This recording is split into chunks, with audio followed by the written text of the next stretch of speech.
Hi, I'm Michael, and this is California. And with such a short time until the election, the White House is starting to run their goal line defense and literally throwing everything at the wall to make a stimulus negotiation work. But neither side seems willing to play ball, and the president and the White House doesn't even appear to understand what the Democratic House and the Republican senators really fundamentally want. So despite the White House's concessions on the ongoing stimulus package negotiations, momentum towards a deal is still stuck between two obstinate sides of Congress who really just want to take their toys and go home rather than give even an inch. So if you can't tell already, today we are doing our stimulus package update. Now this is your 5-minute daily dose. So let's make this quick. But before we do that, if you like this information, if you find it interesting, if you find it helpful, please don't forget to like and subscribe.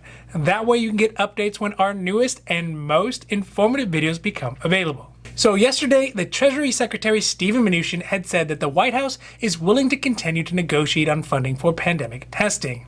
In the afternoon, President Trump chimed in that he is willing to approve an even bigger stimulus package price of $1.8 trillion. This is yet another increase that the president has been willing to concede in an attempt to get Nancy Pelosi and House Democrats to sign off on another stimulus package. But Pelosi and the Democrats are unwilling to even enter into a discussion until the Republican Senate and the president come up to their $2.2 trillion amount. This, of course, amounts to about 2/3 of the original price tag for the now rapidly aging HEREOS Act, which started at $3.3 trillion. But looking at all the players in this negotiation, it is painfully obvious to see that the White House is the weakest of the three. At this point, they are running short on time and are willing to make a deal, but neither Republicans in the Senate or Democrats in the House have any real incentive to make a deal before November 3rd. Oh, except for the fact that there are millions of Americans who are struggling every single day. But neither party is really willing to let that get in the way of all their politicking. Mitch McConnell, the leader of the Senate Republicans, has outright rejected the prospect of bringing a $1.8 trillion bill to a vote in the Senate. In fact, he is committing to do another Senate-led vote on a stimulus package of only $500 billion, which is about $1.3 trillion, or the yearly production of Australia, less than what the president is asking for, and about $1.7 trillion, or the GDP of Canada, away from what the Democrats are asking for. So as we can see, the difference between where the two parties stand on these negotiations is literally continental. McConnell has said about the White House's $1.8 trillion proposition that it's where the administration is willing to go. My members think $500 billion, highly targeted, is the best way to go. End quote. But of course, what he really means is no stimulus at all, as many Republican senators have said previously. But instead, McConnell has opted to make an offer so low that no one can even agree on it. And even if it did pass, it would barely benefit anyone at all. With both sides of Congress staunchly burrowed in their corners, Steve Mnuchin has said that President Trump will have a talk with Mitch McConnell and lobby him to raise the amount he is willing to vote on, from $500 billion to the president's approved $1.8 trillion. But this is either an empty threat or a serious misunderstanding of the president's negotiating position. The president has said that with regards to negotiations, quote, "I would pay more. I would go big or go home. I said it yesterday, go big or go home." End quote. But given the ultimatum, it appears that both sides would much rather just go home than go big. And the president, far from being a shoo-in for his next term, has all the negotiating power of a substitute teacher on the last day of school.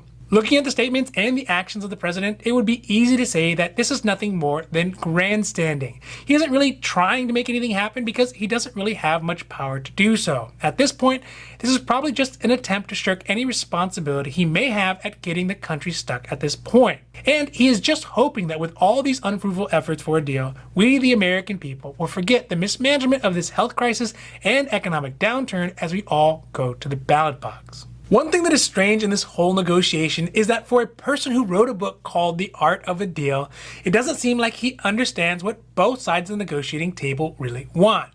The president is trying to appease the left with higher amounts of money, but at this point, Pelosi's goal is to inflict as much pain on Trump as possible, regardless of its effects on the American people. And even if Trump did go to $2.2 trillion, my suspicion is that Pelosi would still stall out until after the election. He thinks money is the root of the impasse, but fundamentally, he misunderstands what the negotiation is about. It's not about money, it's about political power. And if Pelosi just waits a few more days, she'll probably get to have her cake and eat it too if Biden wins. Also, from the way I see it, Republicans, they don't really want a stimulus bill either. It is plain to see that neither of these parties' objectives are money. And really, neither of their objectives include or need the approval of the president. So at this point, the best thing that Trump could do is not keep throwing political capital at this problem in vain, but rather he should focus on winning the election if he can, and then come back and work from a position of power. Now, this has been your 5-minute daily dose, and I hope that you found it interesting or helpful or at least useful. And if you did, please don't forget to like and subscribe. That way you can get updates when our newest and most informative videos become available. Also, we here at Carelifornia, we know health insurance. So if you have any questions about your health insurance, leave those down below, and we'll be happy to make a new video or a new post as soon as we can. Now, other than that, I'm Michael, and this is Carelifornia, wishing you a happy, healthy,